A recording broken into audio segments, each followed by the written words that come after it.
Olá! Todo ano são lançados 600 milhões de litros de agrotóxico no Cerrado, bioma que concentra 52% da área reservada ao plantio de soja de todo o país, de acordo com a Companhia Nacional de Abastecimento, a Conab. O herbicida mais usado é o glifosato, descoberto pela empresa Monsanto e que elimina ervas daninhas. Desde 1970, o uso do glifosato desperta polêmica. No Ceará, por exemplo, o Supremo manteve a validade da proibição de se pulverizar agrotóxicos. A Confederação da Agricultura, a CNA, queria derrubar a proibição no estado. Sobre o assunto, eu converso com o deputado Josias Gomes, do PT da Bahia, e com o deputado Domingos Sávio, do PL de Minas.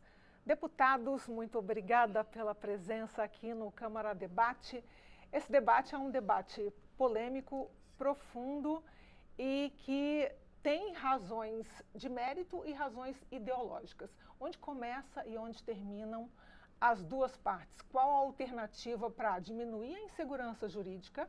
Porque é um caso que a gente já sabe que foi tomado agora pelo STF como legal não pulverizar em um estado específico, sendo que o Brasil é um país, não é feito de um estado somente.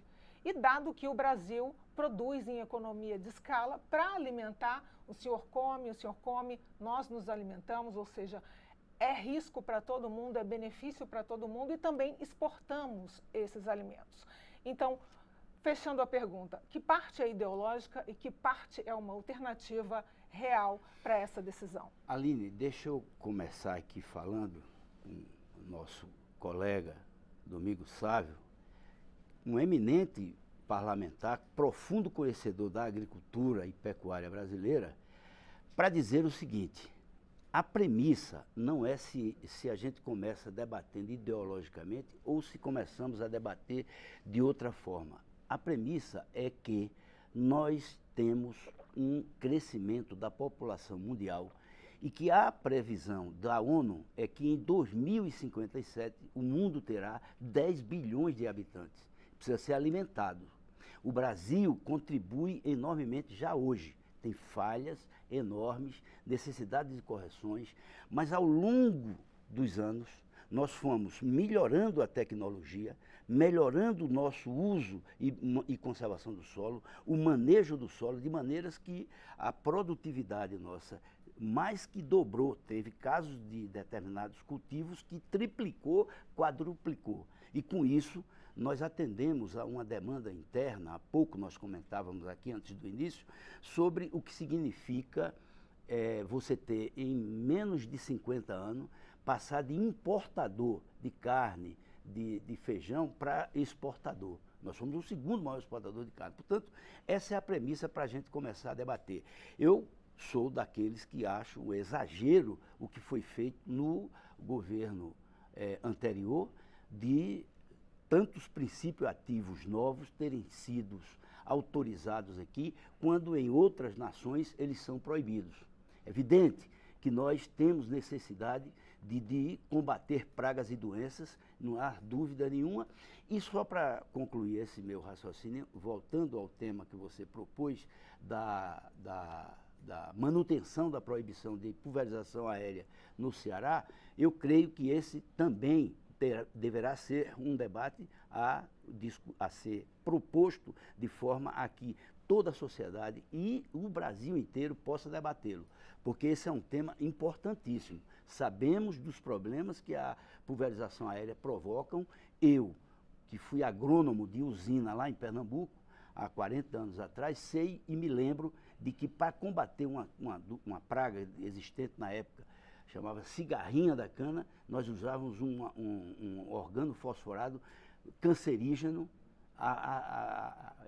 um absurdo, e o BHC, quem mais antigo aqui conhece, já foi proibido no Brasil. Mas você tem ideia dos avanços que tivemos nessa área. Deputado Domingos Sávio, se não era urgente Agora o STF diz que é urgente, porque o Ceará não pode ficar com uma lei e o Brasil todo com outro tipo de lei. E jogou no colo do Congresso. Como é que o Congresso vai decidir? Aline, primeiro cumprimentar o colega Josias, já convivemos de vários mandatos aqui na Câmara Federal. A matéria, embora polêmica, ela deve ser tratada com a responsabilidade, que eu, aliás, concordo com Josias, a responsabilidade de quem está num país que, além de abastecer, de alimentar 215 milhões de brasileiros, alimenta quase 1 bilhão de pessoas em todo o mundo. Num mundo que, para nossa tristeza, ainda existem, segundo dados da ONU, cerca de 800 milhões de pessoas passando fome. E aqui no Brasil temos alguns milhões. Se não tivéssemos a produção agrícola que temos no Brasil, a tragédia seria maior. Aliás, o Brasil não teria evoluído como evoluiu em vários aspectos se não fosse o trabalho sério de todos os brasileiros, mas de um modo muito particular do agro e do cerrado brasileiro. O cerrado brasileiro, de meio século para cá, foi um dos grandes responsáveis por esse crescimento nacional. O PIB brasileiro, a riqueza brasileira, que tem sido positiva, embora modesta, ela deve muito ao agro. As exportações brasileiras, que são positivas e, portanto, entra mais dinheiro, gera riqueza para o Brasil, é graças exclusivamente ao agro. Senão seria déficit, senão nós estaríamos dependendo do resto do mundo. E hoje o mundo depende do Brasil. Então é preciso analisar isso, como o Josias bem disse, e ter a responsabilidade de não sairmos envenenando tudo. É claro que nós não podemos sair envenenando tudo. Agora, vamos tratar pontualmente essa questão do Ceará.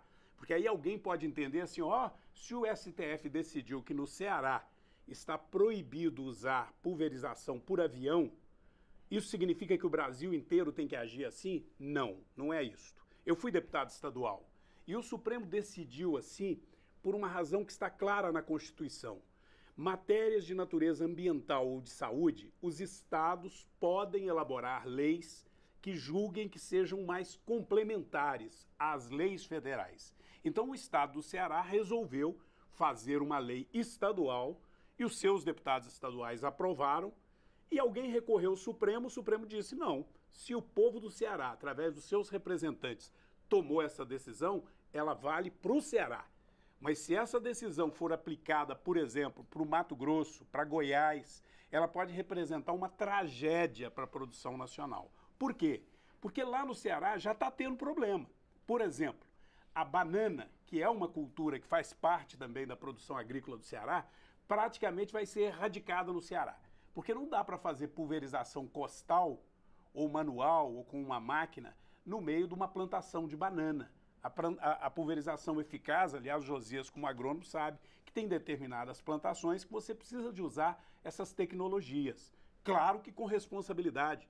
Tanto que tem uma lei no Brasil, então decretos da década de 60 foram aprimorados na década de 80 e algumas resoluções mais recentes que estabelecem normas rígidas para a pulverização aérea.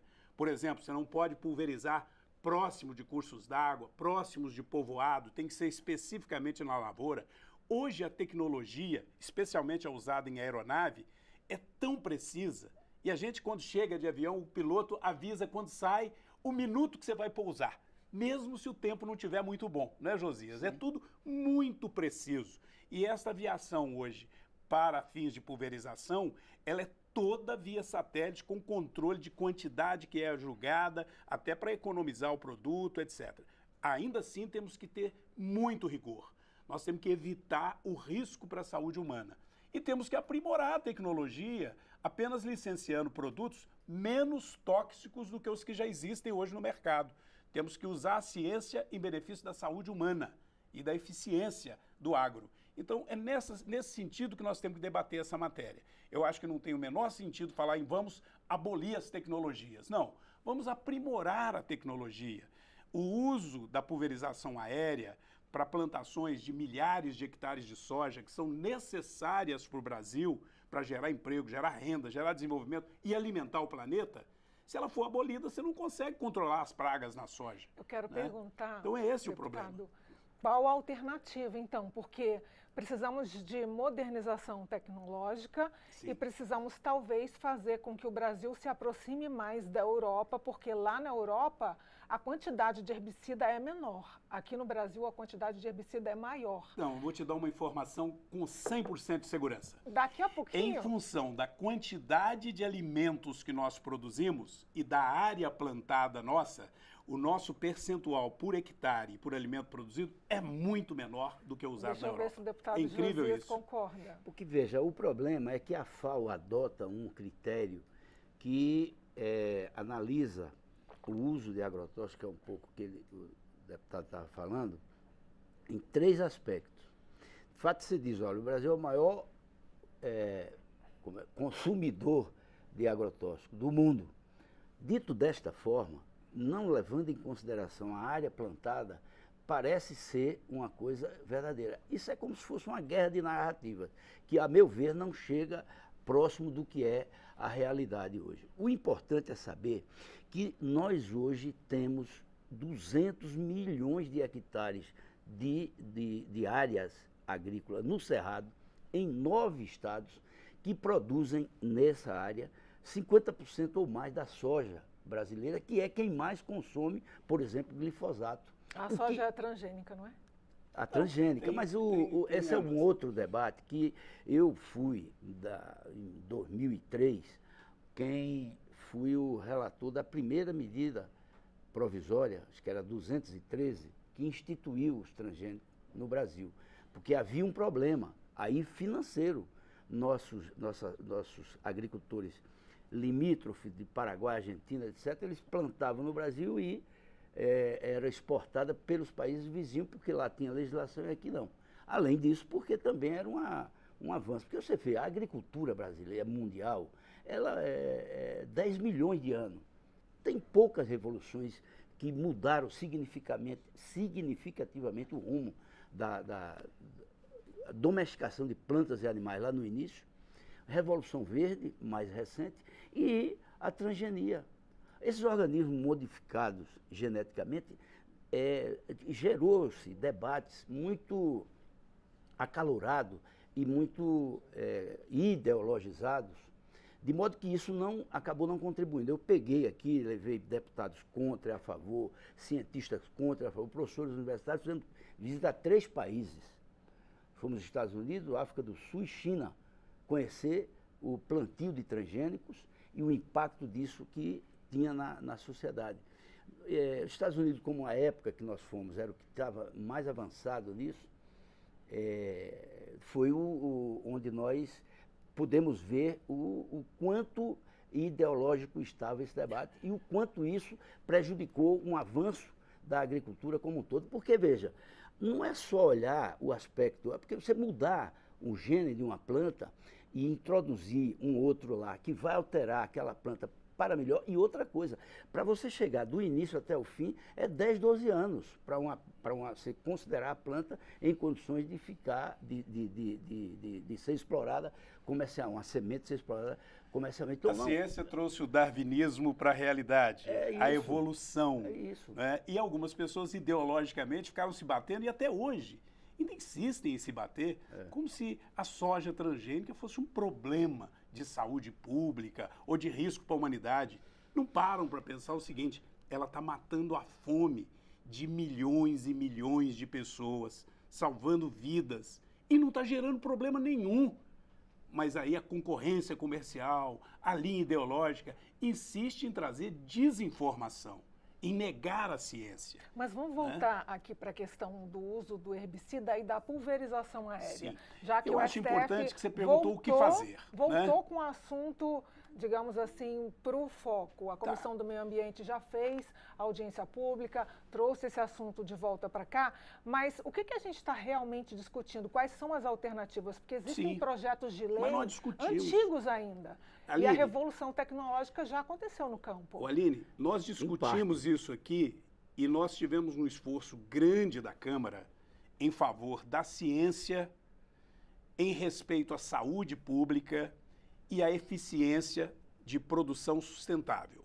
Eu estou me referindo a um projeto que foi demonizado por parte da imprensa, por algumas pessoas que pegaram só um viés ideológico para discutir o projeto e a fazer narrativas falsas. Estou me referindo ao projeto de modernização da legislação dos defensivos agrícolas ou pesticidas, produtos para combater as doenças das plantas ou dos animais, num país tropical. 6.299 de 2002. Esse projeto foi aprovado aqui na Câmara, nas comissões, na CCJ, no plenário, e está parado no Senado. O que ele pode trazer de bom para o país? Este projeto, ele estabelece normas atualizadas para se enfrentar o problema da aprovação de novas moléculas. Primeiro, ele mantém, né, o compartilhamento que hoje é saudável entre a Anvisa, o Ministério da Agricultura, que conhece da produção, e o IBAMA, o órgão ambiental. Mas ele tem lá um artigo que é um artigo fundamental, que diz o seguinte: nenhuma nova molécula poderá ser aprovada se ela apresentar maior risco do que as que já estão disponíveis. Ou seja, se eu tenho uma molécula disponível no mercado que tem um risco X, eu só posso aprovar uma que for menos perigosa, que representar menos risco, que for menos tóxica. Então, com isso, eu dou um sinal verde para a evolução. Mas eu, por outro lado, desburocratizo para que essas moléculas melhores, mais baratas, mais eficientes, sejam analisadas e aprovadas pelos órgãos públicos, não é liberou geral. Então, é isso que precisa ser enfrentado. E nós temos que tomar um cuidado, porque existem ONGs e determinados setores que são influenciados pelos nossos concorrentes lá fora, que sabem que o Brasil é muito competente na produção de alimentos. Nós temos a nosso favor a natureza, um país tropical, com boas terras, com bons índices pluviométricos, com luminosidade em tempo muito amplo, melhor do que os países que nevam, os países que você, como agrônomo, né, Josias, sabe que essa é uma realidade. Agora, nós temos que ter defensivos, porque também tem mais pragas. E aí, eles tentam nos travar. Então, nós precisamos de resolver os nossos problemas sem nos submetermos a essa influência externa. Porque vivem falando, por exemplo, do glifosato. Ora, o glifosato está na América do Norte, está na União Europeia toda, está na Austrália, na Oceania, está na África, está no mundo inteiro. Tem um ou outro país, a França colocou restrição. E a França, como que fica querendo fazer reserva de mercado dos seus produtos agrícolas, quer criar todo um monstro como se isso fosse um problema no Brasil. Ele é aprovado em todos os 3 órgãos ambientais, foi submetido recentemente agora a uma revisão e com a conclusão de que usado adequadamente, é claro, assim como o remédio. Se você tomar um corticoide de forma inadequada, um antibiótico, qualquer produto para a sua saúde inadequadamente pode até te matar. Deixa eu perguntar então. Nós temos a fórmula. É o Senado aprovar o projeto de lei que melhora o controle sobre os defensivos agrícolas, moderniza essa relação. Deputado Josias, concorda qual é a dose? O problema é que nós temos um debate aqui sempre muito enviesado, quando se trata de defender temas. Nós geralmente procuramos fazer do debate uma questão ideológica. Isso prejudica, na essência, a discussão. O que tem hoje, essa lei que existe hoje, ela, se não me falha a memória, é dos anos 70. Sim. A necessidade de atualização de uma lei é real. Isso não, nós evoluímos, a sociedade evoluiu, a ciência evoluiu, portanto é necessário se fazer essas alterações. O que não pode, nesse processo, é que a gente não mantenha sempre o cuidado com o meio ambiente e com as pessoas.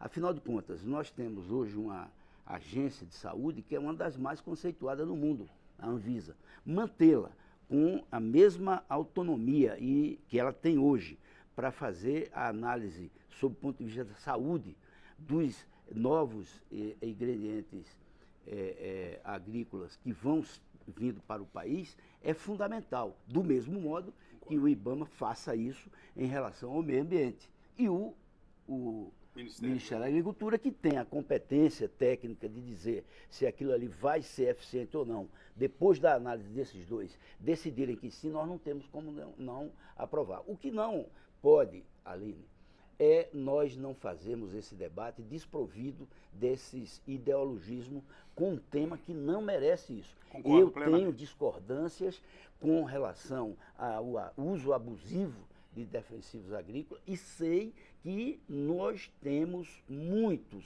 agricultores grandes, empresariais, que pensam assim, pode ter, como também pode ter de toda a natureza de agricultores que pensam diferente. Mas o que importa é que a gente possa construir um debate aqui dentro da Câmara, no Senado, com a sociedade, de modo que a gente produza uma síntese que verdadeiramente coloque o país nessa dianteira da produção agrícola. Josias, eu concordo com você e me permita, Alina, te dar um exemplo de algo que o Brasil já é referência no mundo, do ponto de vista ambiental e que tem a ver com os defensivos agrícolas, com esses produtos tóxicos. Nós temos no Brasil um programa que é controlado pelo governo, pelos órgãos ambientais e que a iniciativa privada, o setor do comércio já se incorporou nele, que é o Programa Nacional, o controle nacional sobre os recipientes, sobre o vasilhame que é usado para o produto tóxico. No Brasil, a legislação é clara sobre isso, há um rigor com relação a punir a má destinação, os estabelecimentos comerciais já se envolveram, há um mecanismo de fiscalização, sempre haverá alguma coisa a melhorar ainda, não é? Mas já há um controle desde a indústria, onde produz, passando pelo comércio, chegando no agricultor e devolvendo aquele produto que é de devolução obrigatória para que ele possa ter uma destruição sem prejudicar o meio ambiente. Eu estou falando de algo que é potencialmente perigoso, porque é a vasilha, né, é o frasco, é a embalagem onde você transportou um produto tóxico que é usado depois de ser diluído e com cuidados próprios, né? Vários países do mundo que se dizem bem mais evoluídos que o Brasil não têm esse controle. O nosso, inclusive por análise de organismos internacionais, é considerado o melhor do mundo. Então nós temos práticas positivas do ponto de vista ambiental. Nós não podemos também ficar fazendo propaganda negativa do Brasil, porque tem gente que tem mania de passar informações falsas, como essa de que nós somos o país que tem o maior percentual de agrotóxico nos nossos alimentos. Não é verdade. Nós somos o maior produtor, um dos maiores produtores de alimentos do planeta. Então gastamos mais agrotóxico mesmo, mas isso proporcionalmente ao que se gasta em países da Europa, lá eles em 1 hectare de terra gastam muito mais do que o que nós gastamos no mesmo hectare de terra aqui. Japão é um absurdo o tanto que gastam, né, Josias? É o que mais gasta no mundo. Porque os pesquisadores dizem que a legislação brasileira, nesse sentido, é permissiva. Eu só tenho mais um minutinho para encerrar o programa. O problema da permissividade ou não da legislação depende também do olhar de cada um em relação, por exemplo, à Europa, a outros países que têm uns níveis de permissão de defensivos por... O termo aí eu não sei, na água, por exemplo, que difere da... ppms, partículas por milhão. Obrigado. Dá uma margem diferenciada. O que importa não é o detalhe. Aqui, o que interessa é fazer o que eu fiz em 2003. Pega quem é contra e quem é a favor e vamos percorrer o mundo. Neste caso, não precisamos mais. Felizmente, a tecnologia avançou tanto que nós podemos fazer esse debate aqui na casa, sim, com vistas a formarmos consenso. Porque eu te digo, tenho divergências com o colega, e ele tem comigo, mas nós temos muita convergência. Sem dúvida. E se a gente começar... Queremos o melhor para o Brasil. Exato. O centro do debate é o seguinte: nós sabemos que em 2057 o mundo terá 10 bilhões de habitantes. E nós temos uma classe média que vai chegar, e que o consumo vai aumentar, e que as necessidades serão maiores. E nós precisamos estar preparados para, quando esse momento chegar ao Brasil, saber que tem que contribuir com isso, melhorando essas desigualdades, diminuindo as desigualdades sociais, permanecendo com condições para que no campo, tanto o agricultor familiar quanto possa chegar no nível de tecnologia que o agricultor empresarial tem, porque isso não pode, nós não podemos, um apagão agrícola, um apagão tecnológico na agricultura familiar, isso é fatal, não é possível que a gente tenha. E não podemos demonizar o cerrado, né? Não, logo o cerrado, então quer dizer, eu vi aí reportagens e tal, colocando como se estivesse tendo uma tragédia de poluição do cerrado. Não é verdade. O cerrado brasileiro, Minas, Goiás, Mato Grosso, o Mato Piba, né? Toda essa região que antes não produzia pobreza, miséria, né? Hoje é um berço de riqueza.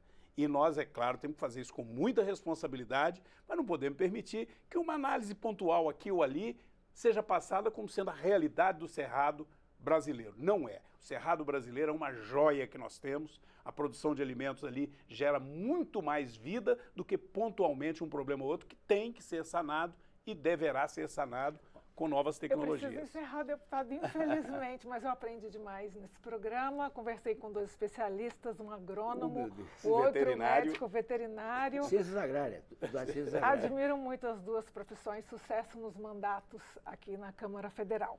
Obrigado, Josias, obrigado, Aline. E você que acompanhou comigo o Câmara Debate, muito obrigada pela sua companhia. Eu conversei com os deputados Josia Gomes, do PT da Bahia, e Domingos Sávio, do PL de Minas. Você pode rever este e outros programas no canal da Câmara dos Deputados no YouTube. Eu sou a Aline Machado, agradeço a sua audiência de novo. Até a próxima edição do Câmara Debate.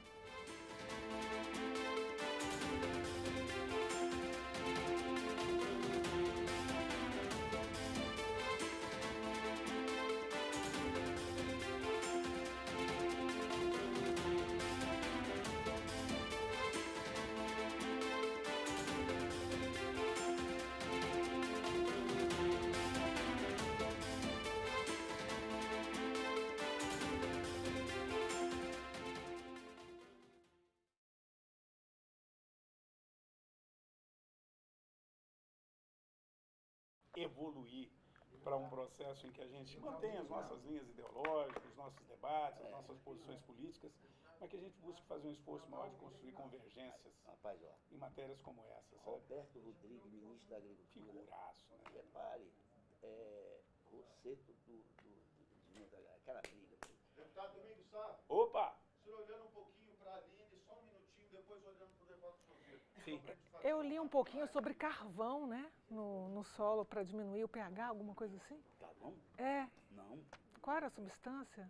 É o calcário. É o calcário, é. O carvão eventualmente é usado ali para segurar a umidade, isso mais para fruticultura, para horticultura, mas o calcário em grande escala, né? Porque os solos, principalmente o cerrado, são quase que sempre ácidos, mas são solos de grande fertilidade e com nível de produtividade hoje fantástico. Altíssimo.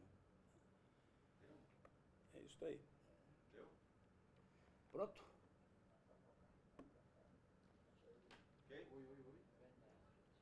Tá ok? Agora o senhor olhando para a câmera aqui, deputado. Sim. Por favor. São as cenas de corte. Você é de onde, Aline? Ih, de tantos lugares, complicado falar. Mas nordestina não é, não. Não, sou não. Eu nasci no Rio. Vereador